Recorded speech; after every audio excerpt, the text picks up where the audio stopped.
पर्यावरण शिक्षा में आज हम पर्यावरण शिक्षा के उद्देश्य जानेंगे कि पर्यावरण शिक्षा के क्या क्या उद्देश्य हैं। एम्स ऑफ एनवायरमेंटल एजुकेशन यानी शिक्षा एक सोउद्देश्य प्रक्रिया है।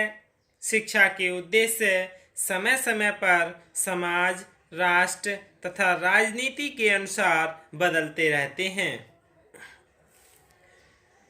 उद्देश्यों के निर्धारण के समय हमें कई सारी बातें हैं, उन्हें ध्यान रखना चाहिए। यानी उद्देश्य समाज की आवश्यकताओं की पूर्ति के अनुरूप पूर्ति करने वाले हों। उद्देश्य प्राप्यशील होने चाहिए, यानी ऐसे उद्देश्य जिन्हें हम प्राप्त कर सकें।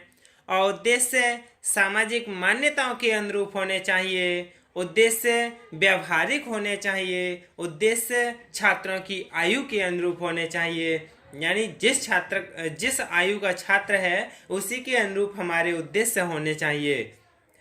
और पर्यावरण शिक्षा के उद्देश्य में अंतर्राष्ट्रीय कॉन्फ्रेंस मानव पर्यावरण यानी जून 1972 में जब पर्यावरण संरक्षण, रखरखाव तथा सुधार के लिए राष्ट्र स्तरीय प्रयासों की बात कही गई, तब इस बात पर बल दिया गया कि इस समस्या के स्थायी हल के लिए नागरिकों को शिक्षित करना होगा और उन्हें जागरूक कर उनमें यह मानस बनाना होगा कि पर्यावरण की वर्तमान स्थिति पर काबू रखते हुए उसे आगे और विकृत होने से बचाया जाए तथा यह भी प्रयास किया जाए कि स्थिति में और भी सुधार हो। इसके बाद पर्यावरण शिक्षा सभी व्यक्ति तथा समाज समुदाय के लिए है। यानी सबसे पहले जागरूकता, समाज में समुदाय में क्या करना चाहिए, जागरूकता फैलाना चाहिए, अवेयरनेस। संपूर्ण पर्यावरण और उससे संबंधित समस्याओं के प्रति जागरूकता और संवेदनशीलता देने में सहायक हो। यानी पर्यावरण शिक्षा कैसी हो, जो भी समुदाय है या समाज है उसमें जागरूकता लाए। दूसरा है ज्ञान यानी नॉलेज। संपूर्ण पर्यावरण और उससे संबंधित समस्याओं की आधारभूत समझ प्राप्त करने तथा उसमें मनुष्य की जिम्मेदारी की भूमिका निभाने में सहायक हो। पर्यावरण शिक्षा के उद्देश्य कैसे हों, यानी अभिवृत्ति यानी एटीट्यूड, पर्यावरण के लिए गहरी चिंता करने, सामाजिक दायित्व निभाने तथा उसकी सुरक्षा और सुधार लाने के लिए किए जा रहे हैं कार्यों में प्रेरित करने में सहायक हों। फिर है कौशल यानी स्किल्स, पर्यावरणीय समस्याओं के हल खोजने के कौशल प्राप्त करने में सहायक हों। मूल्यांकन कुशलता यानी इवैल्यूएशन एबिलिटी, पर्यावरणीय उपाय तथा शैक्षिक कार्यक्रमों को पारिस्थितिक, राजनीतिक, आर्थिक, सामाजिक, सौंदर्यपरक और शैक्षिक घटनाओं के परिप्रेक्ष्य में मूल्यांकन करने में सहायक हों। अगला है सहभागिता यानी पार्टिसिपेशन, पर्यावरणीय समस्याओं तथा समस्याओं के उचित ढंग से हल निकालने की आश्वस्तता के प्रति महत्ता और जिम्मेदारी की भावना विकसित करने में सहायक हो। और इसके बाद सबसे पहले है सामाजिक भावनाओं का विकास यानी डेवलपमेंट ऑफ सोशल इमोशंस। पर्यावरण शिक्षा के द्वारा छात्रों में सामाजिक भावनाओं का विकास किया जा सकता है। दूसरा है उत्तम नागरिकता का सिद्धांत यानी प्रिंसिपल ऑफ गुड सिटीजनशिप। शिक्षा का एक आवश्यक उद्देश्य श्रेष्ठ नागरिक करना है। उत्तम नागरिकता के विकास के लिए छात्रों में देश प्रेम, अनुशासन, सहयोग, सहनशीलता, स्पष्ट विचार आदि गुणों के साथ साथ उनमें प्राकृतिक संसाधनों के सही उपयोग तथा पर्यावरणीय समस्याओं को समझने एवं उनके समाधान के लिए तत्परता के गुण का विकास करना भी आवश्यक है। छात्रों को पर्यावरण के महत्व को समझाकर उनमें पर्यावरण बोध एवं पर्यावरण चेतना का विकास करना भी आवश्यक है। उत्तम नागरिक वही है जो कोई कार्य करने से पूर्व यह विचार करे कि उसका कोई कृत्य पर्यावरण के लिए हानिकारक तो नहीं है। अगला है वातावरण के अनुकूल यानी इन्वायरमेंटल फ्रेंडली। पर्यावरण शिक्षा का एक उद्देश्य छात्रों को पर्यावरण के साथ अनुकूलन स्थापित करने के लिए ट्रेंड करना है यानी प्रशिक्षित करना है। इसके बारे में कहा भी गया है कि शिक्षा का एक महत्वपूर्ण कार्य छात्रों को उसके पर्यावरण के अनुकूल बनाना है ताकि वह जीवित रह सके और अपनी मूल प्रवृत्तियों को नियंत्रित रखने के लिए अधिक से अधिक संभावित अवसर प्राप्त कर सके। उत्तम नागरिक वही है जो पर्यावरण को बिना हानि पहुंचाए उसमें रहकर सुखी जीवन व्यतीत कर सके। अगला है पर्यावरण एवं स्वास्थ्य के संबंध को समझाना। To explain the relation of environment and health. पर्यावरण और स्वास्थ्य का घनिष्ठ संबंध है। स्वच्छ तथा शुद्ध पर्यावरण में मनुष्य स्वस्थ रहता है। पर्यावरण प्रदूषण अनेक रोगों को जन्म देता है, जैसे अशुद्ध जल पीने से प्रतिवर्ष कितने ही लोग अपने जीवन को समाप्त कर देते हैं। पर्यावरण शिक्षा का एक उद्देश्य छात्रों को उनके स्वास्थ्य पर पर्यावरण के पड़ने वाले कुप्रभावों का ज्ञान कराना है। अगला है जनसंख्या वृद्धि का पर्यावरण पर प्रभाव यानी knowledge of the impact of population growth on the environment.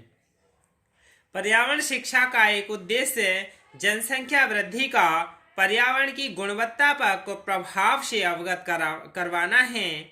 Bharat में सन 1951 में कुल जनसंख्या 36 करोड़ 11 लाख थी, जो 2001 में बढ़कर 1 अरब से ऊपर पहुंच गई है। यानी इस समय 2021 की जनगणना में 1 अरब 31 करोड़ जनसंख्या हो जाएगी। जनसंख्या वृद्धि का दबाव प्राकृतिक संसाधनों पर पड़ता है।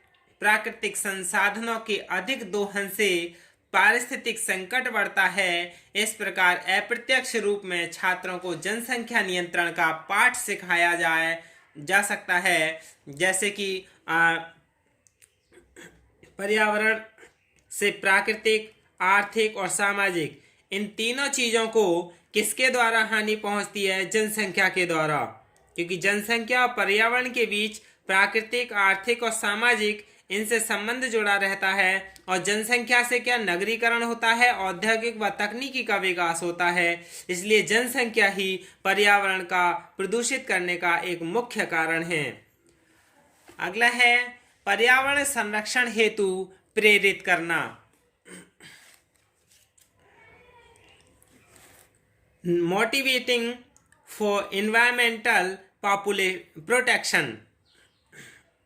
पर्यावरण का संरक्षण मानव तथा समाज दोनों के लिए आवश्यक है। पर्यावरण शिक्षा का एक उद्देश्य छात्रों को पर्यावरण संरक्षण हेतु प्रेरित करना है। पर्यावरण संरक्षण की तकनीक एवं उपायों का ज्ञान कराना है। अगला है पर्यावरण के घटकों का ज्ञान प्रदान करना। Providing knowledge of environment components.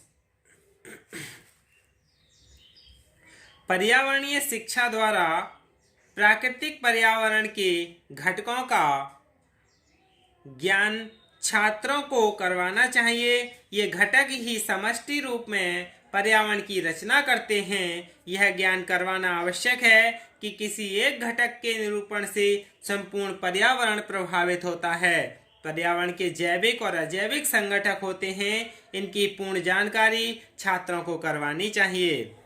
यह है जनतांत्रिक कुशलता का विकास।